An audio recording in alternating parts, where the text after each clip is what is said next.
So hey guys, welcome back to my channel. तो दोस्तों, जैसा कि हमने मार्शल मास्टर के पिछले एपिसोड में देखा था कि चैनसॉ और क्विंसी अब साथ में एंशिएंट वर्ल्ड में आगे बढ़ रहे थे, जहां रास्ते में उन्हें एनर्जी का बहुत ही बड़ा भंडार मिलता है। मगर तभी वहां पर सियाहुओ आकर बताता है कि मास्टर चैनसॉ, हमें पास में ही एक बहुत बड़ा एनर्जी का सोर्स मिला है। तो फिर चैनसॉ और क्विंसी ये चीज देखने के लिए उसके साथ चले जाते हैं। मगर वहाँ पहुँचकर जब क्विंसी देखती है कि यहाँ पर ना तो कोई मेडिसिनल फील्ड है और ना ही कोई ट्रेजर, तो वो चैनसॉ से पूछती है कि आखिर ये लोग किस चीज की बात कर रहे थे। तभी सियाहुओ बताता है कि बॉस, वो ट्रेजर हमारे सामने है, और फिर अपनी आर्मी को लेकर उस बड़े से धुएं के अंदर चला जाता है। और एंड्स के एब्जॉर्ब करने की वजह से अब धीरे धीरे धुआं हटने लगा था और पीछे से एक तेज रोशनी निकलती है, जिसको देखकर चैनसॉ काफी ज्यादा हैरान हो गया था। और अब आगे दोस्तों, आज के एपिसोड की शुरुआत बिल्कुल उसी जगह से होती है जहां हमें दिखाया जाता है कि धुआं और रोशनी के हटने के बाद एक उड़ता हुआ चट्टान था।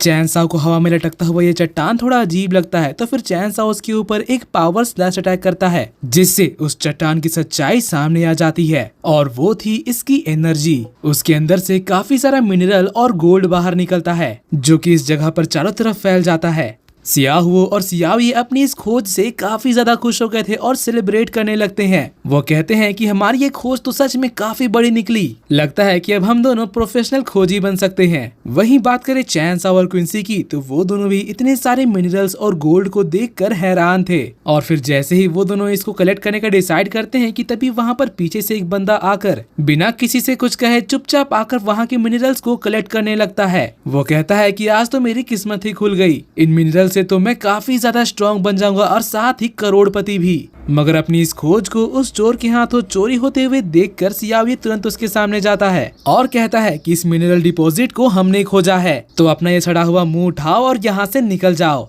मगर वो पर्सन तो कीड़े को इस तरह से बात करते हुए देखकर हैरान हो जाता है और सोचने लगता है कि इस एंशिएंट वर्ल्ड में तो काफी सारे अजीब अजीब तरह के मैजिकल बीस्ट हैं। और फिर सियाओ को एक कीड़े की तरह उंगली से मारकर भगा देता है। मगर अपनी इतनी बेइज्जती सियाओ नहीं सह सकता था। वो चैनसॉ से कहता है कि बॉस, अब आप देखिए कि मैं इसको कैसे निकलता हूँ। मगर जैसे ही वो दोबारा उस पर्सन के पास जाता है, तो वो पर्सन अपने हाथ के एक ही झटके से उसको फिर से भगा देता है और मिनरल डिपॉजिट की तरफ आगे बढ़ने लगता है कि तभी सियाओ उसके ऊपर एक पावर पंच मारने पड़ता है, जिससे बचने के लिए वो पर्सन एक डिफेंस टेक्निक का इस्तेमाल करता है। लेकिन इसके बावजूद भी सियाओ के सामने वो टिक नहीं पाता और कहता है कि मैं तो सच में हैरान हो गया, तुम्हारा अटैक तो बहुत ही ज्यादा पावरफुल था, आखिर तुम किस तरह के मैजिकल बीस्ट हो। मगर अब सियाहुओ का भी गुस्सा बढ़ चुका था। वो अपने आर्मी को उसके ऊपर अटैक करने के लिए तैयार करने लगता है, जिसको देखकर उस पर्सन की हालत अब खराब हो जाती है। इसीलिए डर के मारे वो यहाँ से भागने लगता है। तो फिर सियाहुओ से कहता है कि तुम बॉस की यहाँ पर मिनरल्स को कलेक्ट करने में मदद करो, मैं जाकर उससे निपटता हूँ। क्विंसी यहाँ उसको रोकने की कोशिश करती है, मगर तब तक वो जा चुका था। और सियाहुओ इधर कहता है कि बॉस, अब आप बाकी काम मेरे ऊपर छोड़ दीजिए, मैं अभी आपके लिए सारे मिनरल्स को कलेक्ट कर देता हूँ। क्विंसी यहाँ भी उसको रोकने की कोशिश करती है, मगर तब तक वो निकल चुका था। चैनसॉ भी उनकी हरकतें देखकर अपना सर पकड़ लेता है। सियाहुओ अपनी पूरी आर्मी के साथ यहाँ की मिनरल्स को जमा करने लगता है, मगर उसकी आर्मी और वो यहाँ की मिनरल्स को जमा नहीं बल्कि खा रहे थे, जिससे कुछ ही देर में यहाँ का सारा मिनरल्स खत्म हो जाता है। सियाहुओ खुद ये चीज बहुत ही ज्यादा एंजॉय कर रहा था और सारे बिखरे हुए मिनरल्स को खत्म करने के बाद वो जाकर चैनसॉ से कहने लगता है कि बॉस देखिए, मैंने आपके लिए सब कुछ साफ कर दिया। तो चैनसॉ आजू बाजू देखने लगता है और कहता है कि तुमने तो कहा था कि तुम जमा करने वाले हो, मगर यहाँ पर तो अब सिर्फ एक ही सॉलिड मिनरल बचा हुआ है, तुम तो मिनरल्स को जमा करने की जगह अपनी पूरी आर्मी के साथ चट कर गए। तो ये चीज सुनकर अब सियाहुओ चैनसॉ को मक्खन लगाने लगता है। चैनसॉ भी उसे कुछ भी नहीं कहता, क्योंकि उन लोगों ने ही ये जगह ढूंढी थी। और फिर बचे हुए सॉलिड मिनरल्स को अपने स्टोरेज रिंग के अंदर रखने लगता है, जिसके तुरंत बाद सियाहुओ को एक सिग्नल मिलता है। वो चैनसॉ से कहता है कि बॉस, लगता है कि मेरा दोस्त मुसीबत में है। तो फिर चैनसॉ कहता है कि ठीक है, चलो जल्दी उसके पास। फिर इसके बाद सीन चेंज होता है और हमें दिखाया जाता है कि सियाओ तीन लोगों से अकेले ही फाइट कर रहा था, मगर देखने से लग रहा था कि उन तीनों की हालत काफी ज्यादा खराब हो चुकी है। और तभी वहाँ पर चैनसॉ और क्विंसी की एंट्री होती है और इनको यहाँ पर देखकर वो लोग पहचान जाते हैं, स्पेशली क्विंसी को। वो कहने लगता है कि ये लड़की तो लॉ एनफोर्समेंट हॉल की डिसाइपल है। अब यहाँ पर लॉ एनफोर्समेंट हॉल का नाम सुनकर वो दूसरा पर्सन काफी ज्यादा हैरान हो जाता है।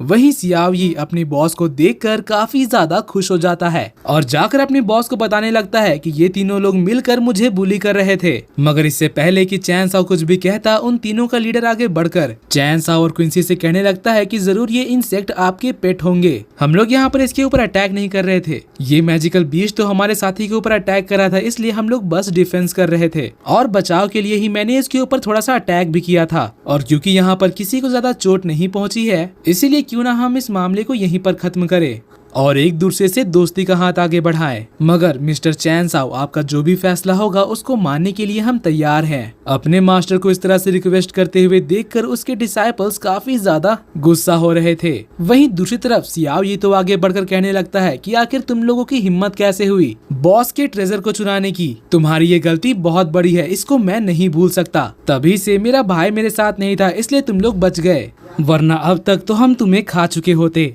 और फिर अपने आर्मी को उनके ऊपर अटैक करने का ऑर्डर देता है। सियाओ भी उनके तरफ अटैक करने बढ़ रहा था, जिसको देखकर उन तीनों की हालत खराब हो जाती है। सियाओ ये भी सियाओ के पास जाकर कहने लगता है कि ब्रदर, तुम बिल्कुल सही समय पर आए हो, इन लोगों को सबक सिखाना जरूरी था। सियाओ भी ये सब कुछ सुनकर पूरी तरह से अटैक मोड में आ चुका था, तो डर के मारे वो एल्डर कहने लगता है कि रुको रुको, हम ये सब कुछ बात करके भी तो सॉर्ट आउट कर सकते हैं। जिस पर सियाओ ये कहता है कि अच्छा, तो अब तुम्हें डर लगने लगा है। मगर क्योंकि यहाँ पर एल्डर को अपनी जान बचानी थी, इसलिए वो अपना सारा ईगो साइड में करके उनसे माफी मांगने लगता है। वो कहता है कि मेरे लोग शुरुआत में तुम्हारे ऊपर भले ही अटैक किए थे, लेकिन उसके लिए मैं तुमसे माफी मांगता हूँ। मिस्टर चैन साओ, बताइए इसके कंपनसेशन के लिए हम क्या कर सकते हैं। तो उसकी ये बात सुनकर चैन साओ थोड़ा सोचने के बाद कहता है कि ठीक है, इस छोटी सी बात को हम एक कंपनसेशन से भूल सकते हैं। वैसे मैं जानना चाहता था कि आखिर तुम लोग यहाँ पर एक दूसरे से कैसे मिले, क्योंकि जहाँ तक मुझे पता है इस जगह में एक दूसरे को मैसेज भेजना बहुत ही ज्यादा मुश्किल है। तो फिर वो एल्डर चैन साओ को बताता है कि हमारे पास एक यूनिक कम्युनिकेशन जेड स्लिप है, जो कि सिर्फ हमारे यू इंसेक्ट में बनता है।